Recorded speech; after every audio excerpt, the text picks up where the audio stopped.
Well, it was a historic moment as India's first ever indigenously built warship was commissioned this morning. INS Vikrant was commissioned at the Kochi shipyard by the Prime Minister and a host of dignitaries. The new naval ensign was also unveiled. India shedding a stamp of its colonial past with an ensign inspired by Chhatrapati Shivaji's seal. Prime Minister Narendra Modi commissioned INS Vikrant, India's first home-built aircraft carrier, new Navy in a grand ceremony.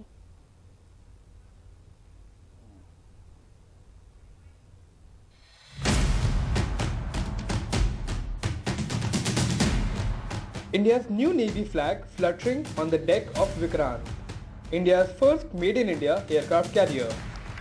Commissioned this morning by the Prime Minister, Vikrant is now INS Vikrant, and the new flag, inspired by Chhatrapati Shivaji Maharaj, is meant to take the Navy away from its colonial past. आज भारत ने गुलामी के एक निशान, गुलामी के एक बोझ को अपने सीने से उतार दिया है. For the Navy, the induction of Vikrant is a highlight of its Atmanirbhar Bharat program. 76% of the warship is made of Indian components, all of which have been integrated here at the Kochi shipyard. Vikrant is an assertion of Indian maritime power, said the Prime Minister. ये 21वीं सदी के भारत के परिश्रम, प्रतिभा, प्रभाव और प्रतिबद्धता का प्रमाण है. Significantly, Mr. Modi highlighted the process of inducting women into the Indian Navy. Warships like the Vikrant will embark women sailors.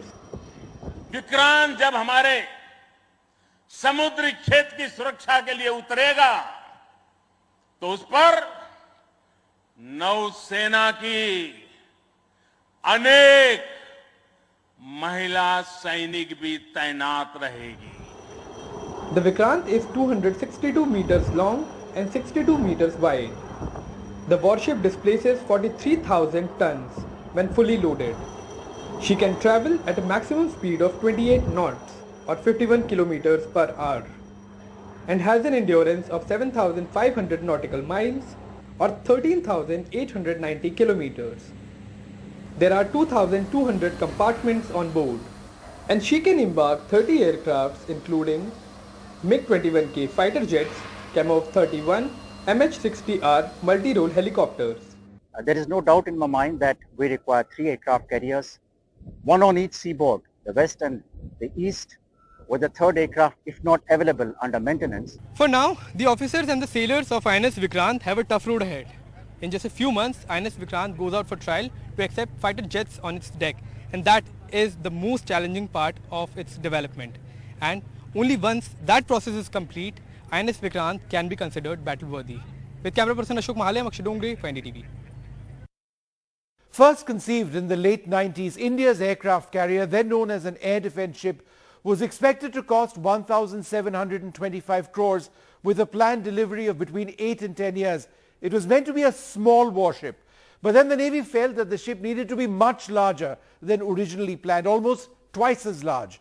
Power projection meant a 37,000-ton carrier. Initially, that cost went up from 1,725 crores to 3,261 crore rupees. Induction was expected to be in December 2010. But again, the Navy decided that they needed a larger aircraft carrier still, and with that, there were more costs. In March 2014, a more realistic cost projection of the aircraft carrier was submitted, 19,341 crores. That's broadly what has gone into the development and construction of this ship.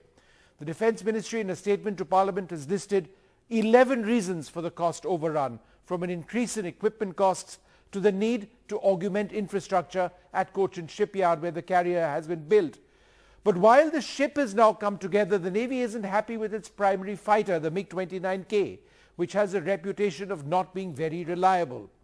Convinced that it needs better fighters, the Navy has now evaluated a naval variant of the French Rafale and the US F-18.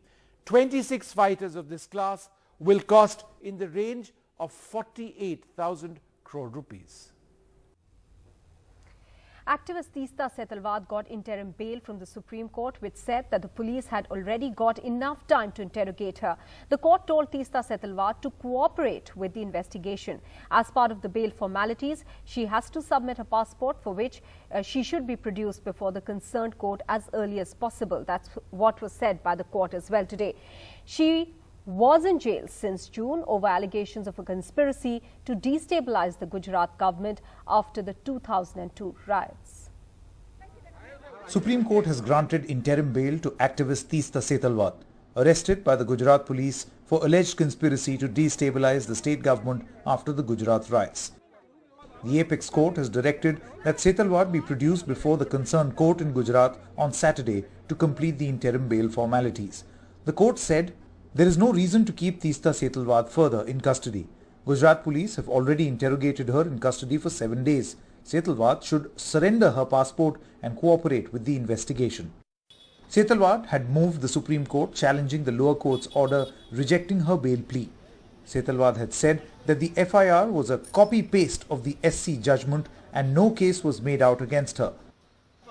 The Gujarat government opposed her bail plea, alleging that she had forged affidavits in the courts to destabilize the state government and benefited financially. Supreme Court, while granting interim bail to Teesta Setalvad, has also clarified that the Gujarat High Court can decide on her regular bail plea independent of this interim bail order. Let's move on now. Karnataka's Murga Matsir Shivamurthy Sharanaru has been sent to police custody for 4 days by a local court. He was taken to the court this evening on a wheelchair from the intensive care unit of a hospital in Chitradurga, where he got admitted this morning due to health complications. The court criticized the police for not informing it that the seer had been shifted to a hospital from the jail. In fact, it told the jail authorities to give the medical reports to them. The court said the police will have to ensure medical care to the seer in their custody and that he should be taken to a hospital only if his health condition worsens.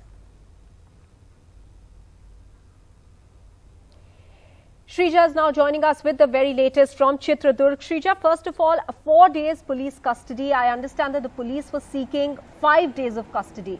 What is the police going to do now? Will the questioning start in earnest now? Have we seen any kind of questioning happening earlier on of the seer?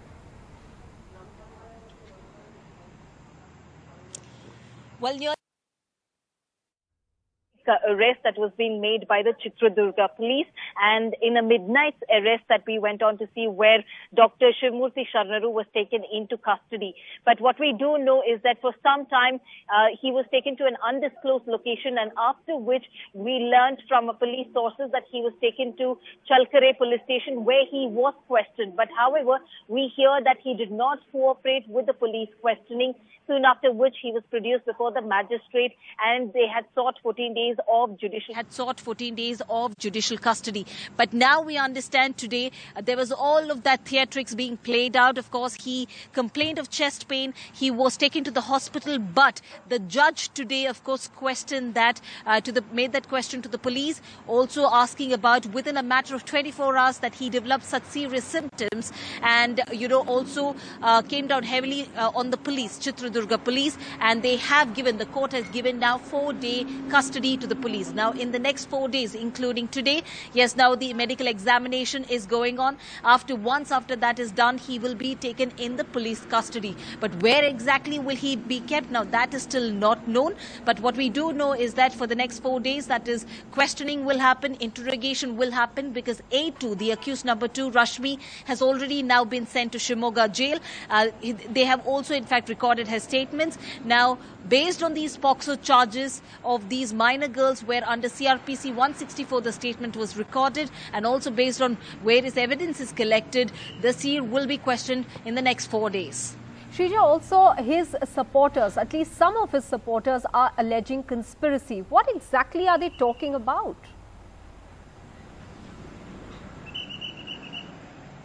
Well, we are not, in fact, seeing many supporters, because what we did try and gauge the pulse of the people here today is we tried to speak to quite a lot of supporters, but of course what they tell us is that they were supporting the seer much before these allegations, and now they are calling for his arrest, because what they say is that the mud does not belong to this particular seer. He is just a pontiff who was appointed back in 1991, and he can be removed. Now, since he faces such allegations, serious allegations of POCSO charges, he must be removed, is what we are hearing from some of his supporters who did support once upon a time, but after allegations surfaced, now they're demanding, serious charges, of course, be slapped against him, and also he be tried just like any other perpetrator. Of course, there are a few of the supporters, what we did witness today, just about one or two of them, talking about in favor of the seer, saying that this could be conspiracy. We did come across one such instance today, one supporter who appeared before the district hospital, and he tried to douse himself in petrol and immolate as well. But of course, in the nick of time, the police did take him aside, and they took him outside of the hospital. So this, in terms of what's really happening on ground, we are trying to gauge, the pulse of the people. The people, of course, say that they do want the seer to be tried just like any other perpetrator. All right, Shrija May, thanks for joining us with all those details. Let's move on now. The All India Football Federation elected Kalyan Chaubey as president. This after FIFA had suspended AIFF for undue interference of third-party or the court-appointed administrators. Kalyan Chaubey is a former India goalkeeper. In fact, he is a club player. He won the India Goalkeeper of the Year twice. He's a BJP politician from Bengal. He lost to Mahua Moitra in Kishana Nagar Lok Sabha constituency in 2019. He defeated Baichung Bhutia, India's former football captain, 33-1.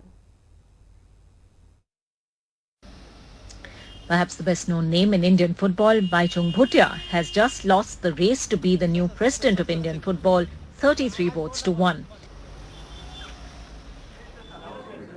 The winner is Kalyan Chaubey from the BJP in Bengal, but also an ex-footballer.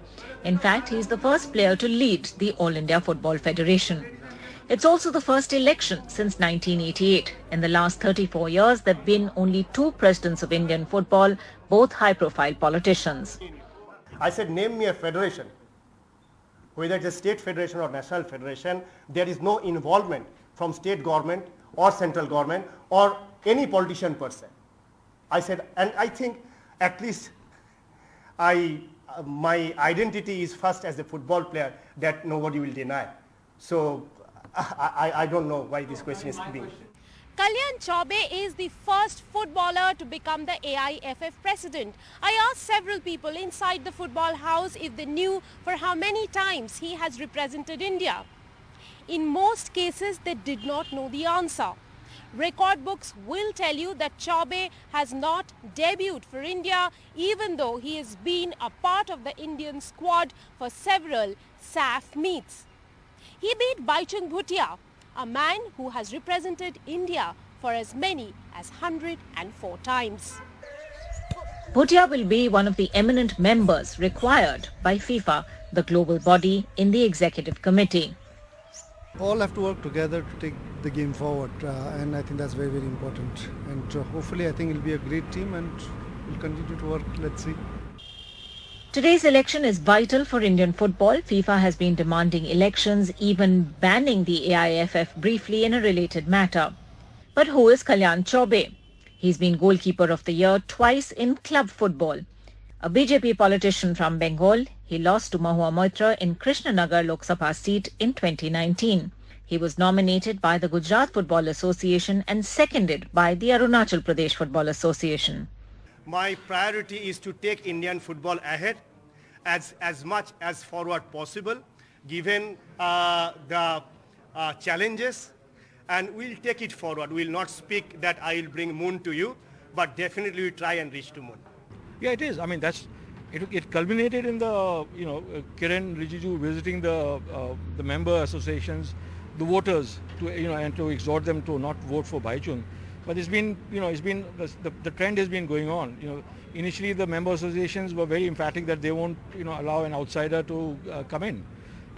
But they changed their position. Most of them continue to say that they won't allow, but some of them changed the position after a week, 10 days. So obviously there were some other interests that were prevailing, prevailing over them.